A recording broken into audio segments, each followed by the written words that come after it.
قلت اسافر كام سنة، اعمل لي قرش يعيشني في الهنا. واما مسكت ايدي الجواز حسيت كأني مش انا.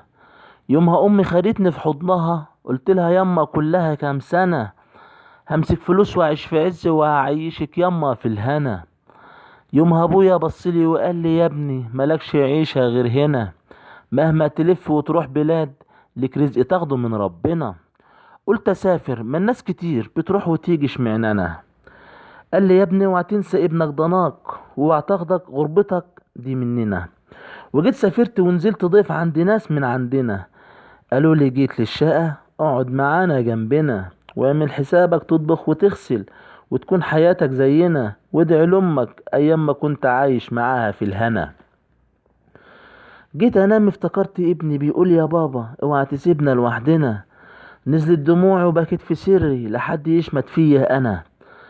بصيت لقيت فاتت سنة، ولا فيش فلوس ولا في هنا، وافتكرت امي وابويا لما قالولي ملكش عيشة غير هنا.